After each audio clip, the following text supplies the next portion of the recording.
right, Amir.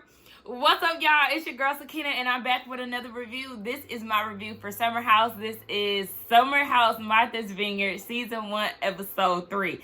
You know, these weeks been going by so fast, y'all. Yesterday, I thought that my Real Housewives episode was episode 2. Somebody in the comments told me that it was 3. Shout out to you, because, yeah, episode 2 would have been left there, and I wouldn't even have noticed or blinked twice. But anyway, yes, this is episode 3. And it continues where it left off last week, honey, with Amir stepping up to Phil like, wait, why you coming at us like this? This is not your house. You making a big deal and feel entitled, and he ain't having that. Now, he said, you know, back in the day, he used to be bullied in school because he was black and Lebanese. He was the Urkel type. Y'all noticed when he said that he was a nerd and the Urkel type, they panned the camera over the neck. Anyway. But yeah, he said he's not having that, okay? He said because now he in a position where he can stick up for whoever is being bullied, big or small. He don't care. He got the muscle to do what needs to be done. If don't nobody want to handle confrontation, don't worry about it, because Amir, he gonna do it. He good for the job. I said, I know that's right. He said, I bully the bully, okay? No, like, seriously, I love that energy, because it's like y'all was gonna let him just come in here and do whatever he wanted to do, and that's not the type of energy that y'all was on. So thank you, Amir. I applaud you for that. Jasmine, please relax. Baby, we know that this is a household full of black people. We don't need you going around. I appreciate you, black man. I appreciate you, black man. You know I love you, black man.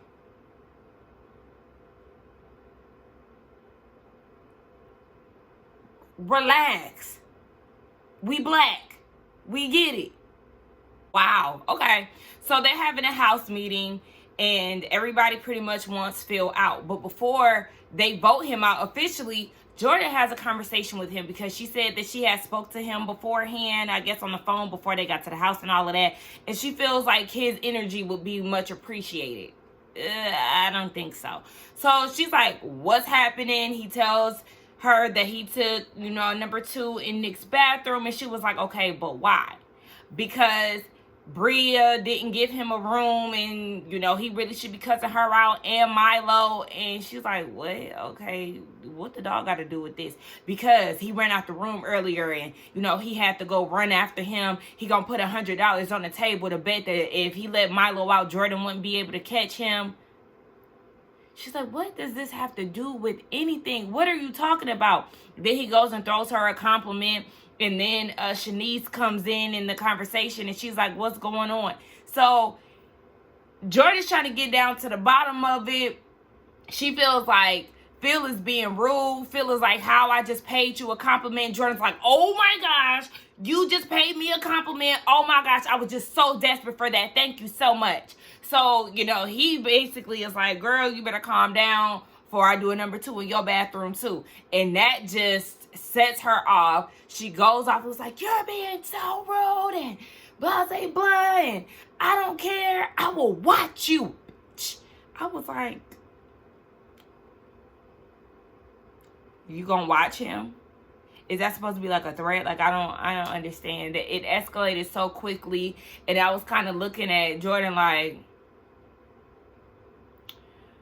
it was kind of giving me a little bit of fake mad, because it just wasn't believable to me. And I understand she has this personality that's supposed to be this hothead that'll stand up to anybody, especially men. And I get that, but also, like, I need you to tone it down a little bit, because I feel like it wasn't that necessary.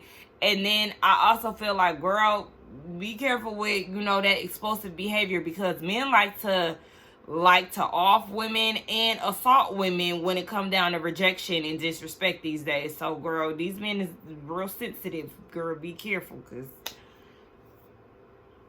they a little soft. Well, not a little, but anyway. Yeah, so at this point, they all call a house meeting. Here goes Silas.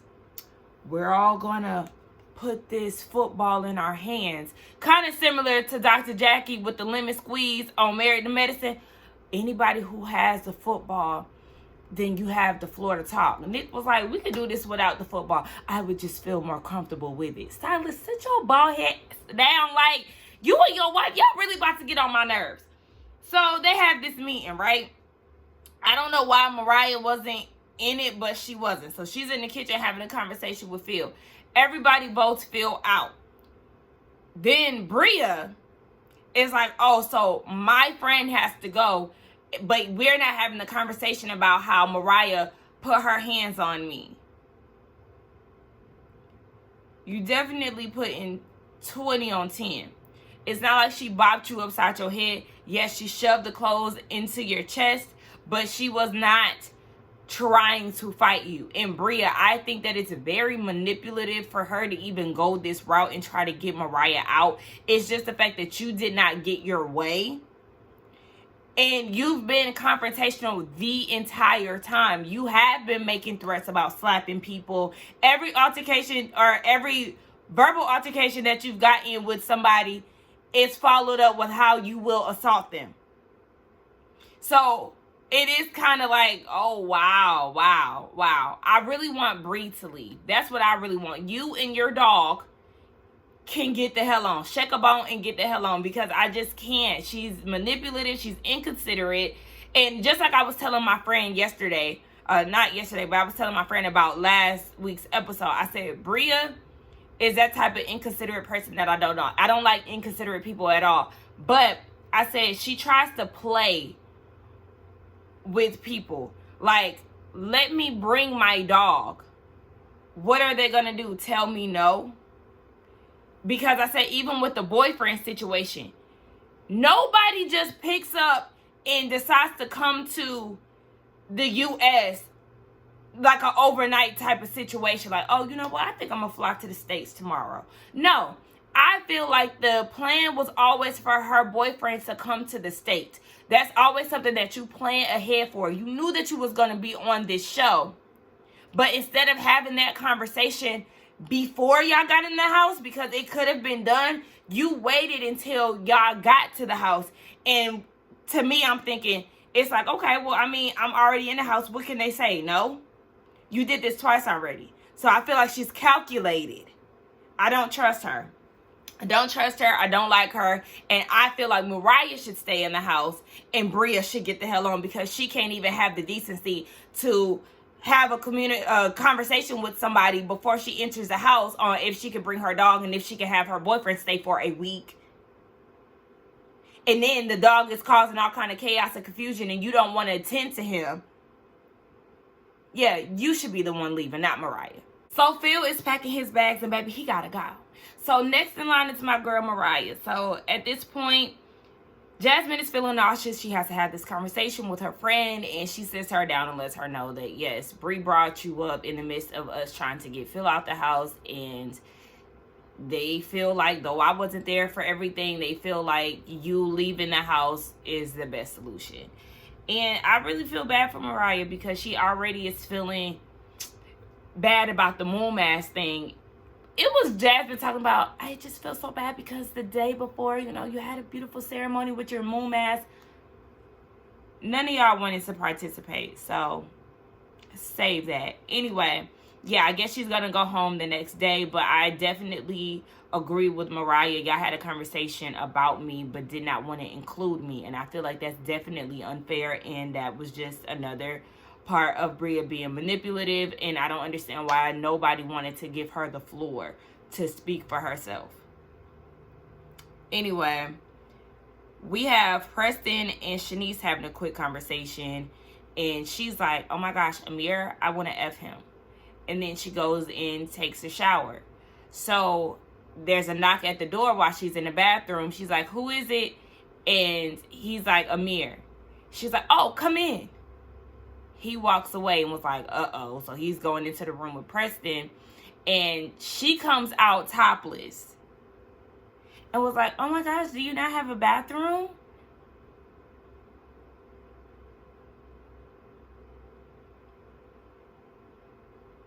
Again, just being thirsty, desperate, and pathetic.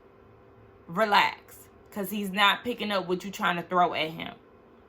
So, in his confessional, he's like 21-year-old Amir would have definitely hopped on that opportunity. But he gonna pass on that because he ain't trying to smash Jordan's best friend, because he still got a crush on her, so he ain't trying to ruin that. And then he gonna ask the camera, did you get that? Nod if you got it. And the camera nodded. But yeah, so on other reviews, I've been seeing that Amir has a girlfriend. He has a white girlfriend. So this whole crush on Jordan thing is for the cameras, basically. Child, miss me. So the next day, Mariah is packing up, getting ready to go, and Amir comes and checks on her. And, you know, he's comforting her. He did say that he feels like it's unfair and she doesn't deserve to go home, but at the same time, Bria feels uncomfortable in the house, and that's not what they want. But I'm like, okay, well, if you felt that way, I definitely feel like y'all should have spoke up. I can't stand when people do not speak up, especially for people who, like, can't speak up for themselves. It was out of her control. So if you felt that way, you should have said something to Amir. But I do appreciate him coming in to check on her. One thing about Amir, he definitely seems very genuine, very sweet. Like, he's really trying to get to know everybody. But Amir, I am gonna have to give you this, because I did see that they put up some 2012 tweet where you were saying that you were scared of black women. Now, people are subject to change. I want to know why you said that. I understand that you were raised by your Lebanese side and not your black side. Here, you're definitely showing a different, I don't want to say side because I don't know you personally, but you're showing, you know, otherwise. You're actually very comforting to the women on the show. You seem like a pretty stand-up guy. You've stood up and stuck up for your housemates. You comforted Bria when she wasn't feeling well. You've comforted Mariah when she wasn't feeling well. So you're definitely giving off, you know, the opposite of that tweet. I just want to know if I need this to be brought up at the reunion, because we need answers, baby. Anyway, yeah. So she was like, she just needs her space. And then we see that Jasmine comes and, you know, shows her some love, and she just is feeling like she's mourning the loss of her friendships, because at the end of the day, nobody had the decency to talk to her about the issue, and they did not consider who she is as a person. Like, if y'all know who she is, then y'all should know that she doesn't get down like that. And I really hated the fact that nobody else came to say bye to her. I know some of them was acting like they didn't know that she was still there, but to me, I feel like that's BS, because Amir knew. I'm disappointed in Preston, because you showed so much grace and so much support to her when she was crying about the situation before y'all went out to the club on the last episode, but you didn't say bye to her. So yeah, I feel her. Like, yeah, I would start questioning my friendships as well if I feel like people who know me are treating me as if they don't, over some little weasel named Bria and her hot dog. Speaking of the weasel Bria, she is with Shanice, and they're talking about how embarrassing it was for Phil to be invited out and show his ass like that. So they call him and was like, you should apologize to the whole house, because why would you, you know, take a dump in somebody's toilet? Like, what is that? And he was like, bro, it was funny. Just like, and this is the clown that y'all like to hang around? Y'all find enjoyment in his company? I'm just confused by that. So he's like, nah, F y'all, I'm out. And he hangs up on Shanice. I'm just glad that our request was granted in him no longer being on our TV screens. Thank you. Amir, I just sat there selling your praises, and you are the one that caused this whole laundry gate situation. And you said that you tried to speak up, but it was too far gone. All you did was a quick little motion.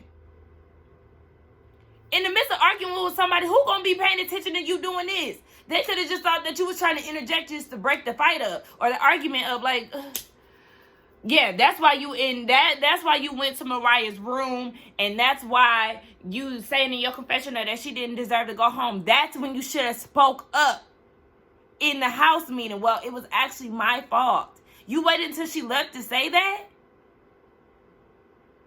Get away from me with this. You know, can we just talk about how Alex is bae? Because it's just, one, he's vegan. Two, he was aware of his past behaviors and he's changing that. He's been practicing meditation for 3.5 years now. You know, he got rid of them F-boy tendencies, and he's just, you know, a man of discipline and just moving forward in the right direction. Okay, I love that. I absolutely love that. I just tweeted Alex's babe, let's go on a vegan day, because you know I'm vegan too. Shoot my shot. What's up? But nah, I do really love a mindful man. I love a mindful man, and I love a mindful man because it's a rarity. It's a lot of guys out here who thinks that lying to women, manipulating them, causing chaos and confusion, ruining their lives and all of that is cute. So I love when a man has an awakening and decides to do better for himself and not come into people's lives and ruin them. Anyway, so yeah, he was talking about, you know, they were talking about the situation last night. Shanice, you know, being the bird that she is, you know, doing a lot, quacking, chirping, and all of that. And Alex is like, baby, I learned something about you. You don't have boundaries. You don't understand personal space. You was all up in my space yesterday, and I didn't appreciate that. And they did a flashback at dinner. She grabbed his hand, like, you know, very forcefully, and he didn't like that. So he spoke on that, and I appreciate that. So Shanice is not really sure what's going on, but in Alex's confessional, he was like, you know, there's things that I heard about Shanice. She is typically my type, because of the things that he's seen and heard, it's kind of giving him pause in regards to getting to know her. So they're on the way to the beach or somewhere that they're going, and the girls are in the car, and Shanice is like, I mean, Alex said that I was, you know, in his space, and I'm trying to figure out when that was. And here come Jordan being aggressive. You have to speak up in the moment. Like, that way we can rectify it. And that's true. But, like, all that rah-rah, girl, just calm down.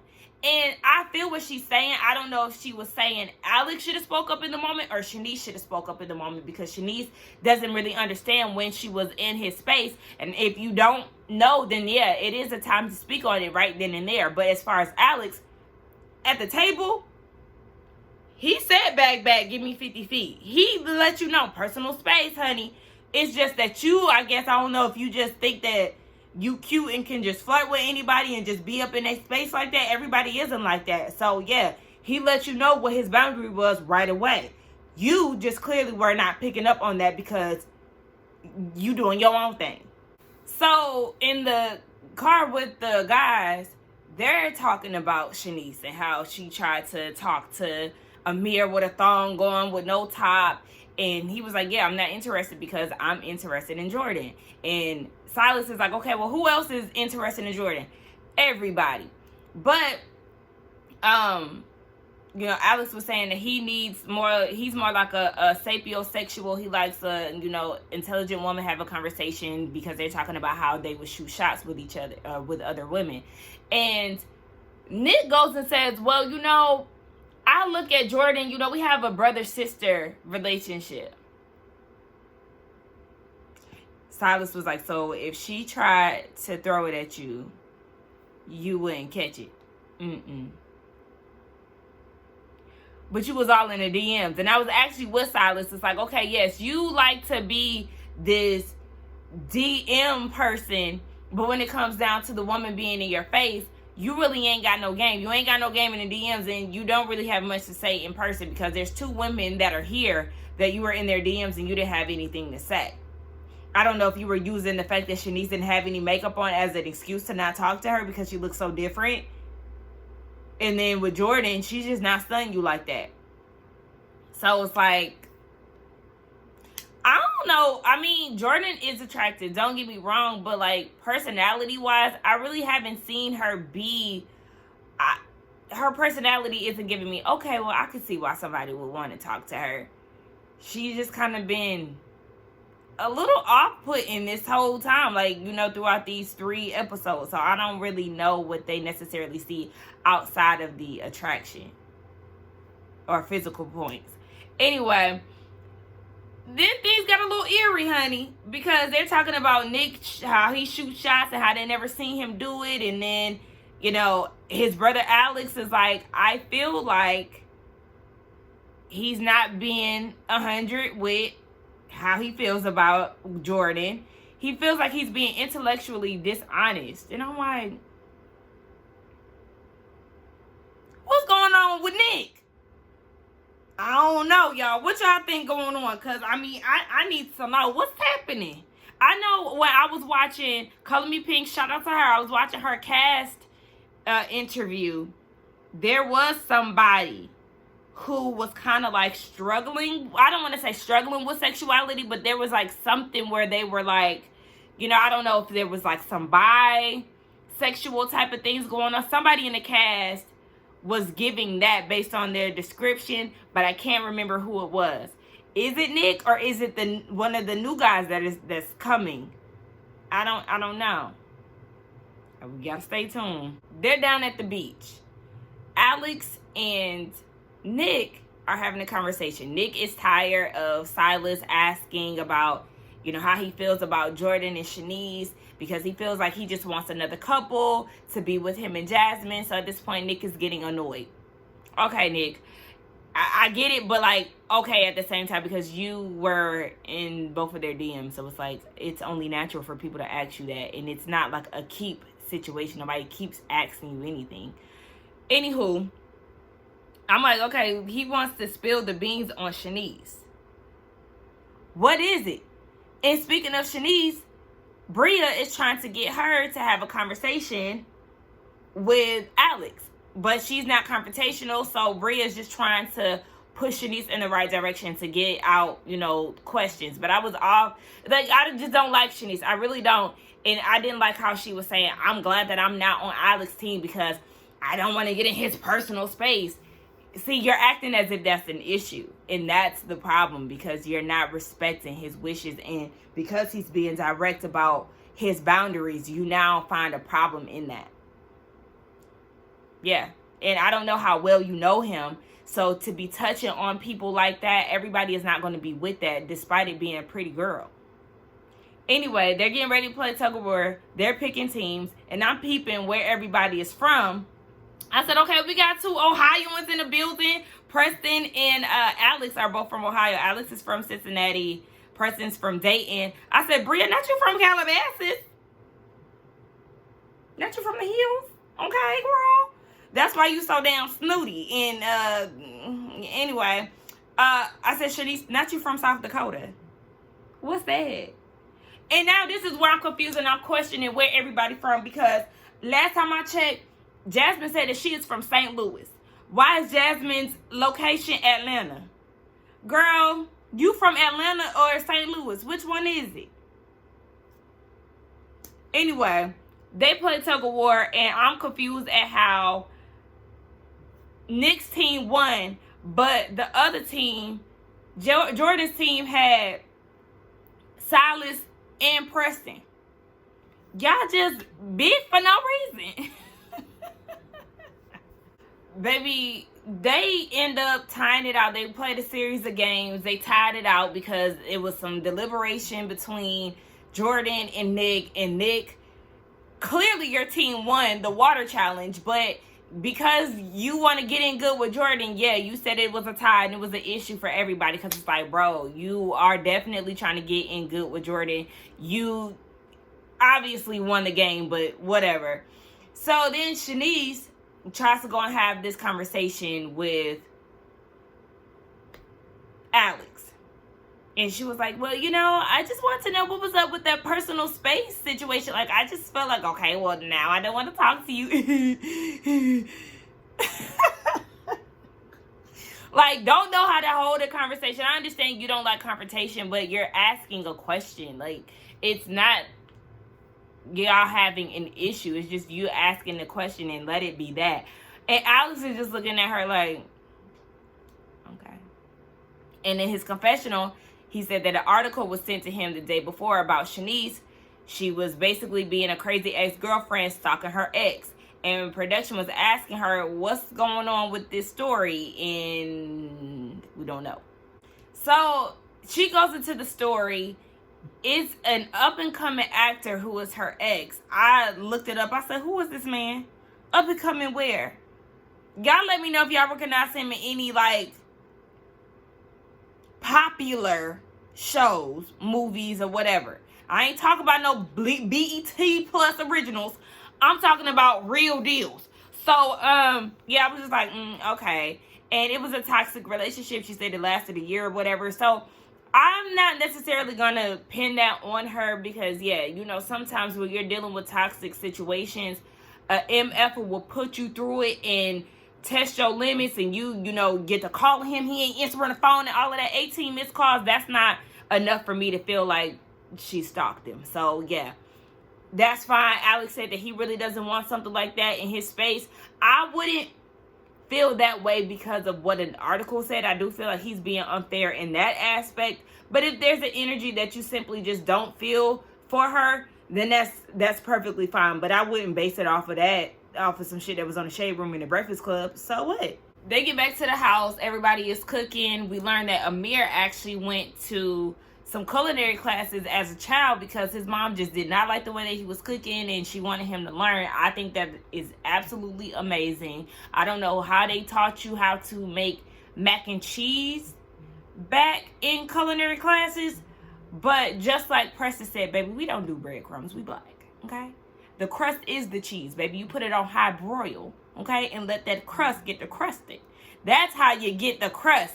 F them breadcrumbs. And then he said his mama's version of mac and cheese is Velveeta. Baby child, listen, you're not qualified for this conversation, Amir. We're going to have to, Preston, teach him that recipe because that mac and cheese definitely look good. Go ahead and teach him that so, you know, he can have black mac and cheese and it could change his life. So they talking about going out, having a girls' night, having a guys' night. And Jordan was like, I know one thing about guys' night. It won't be past 3 o'clock.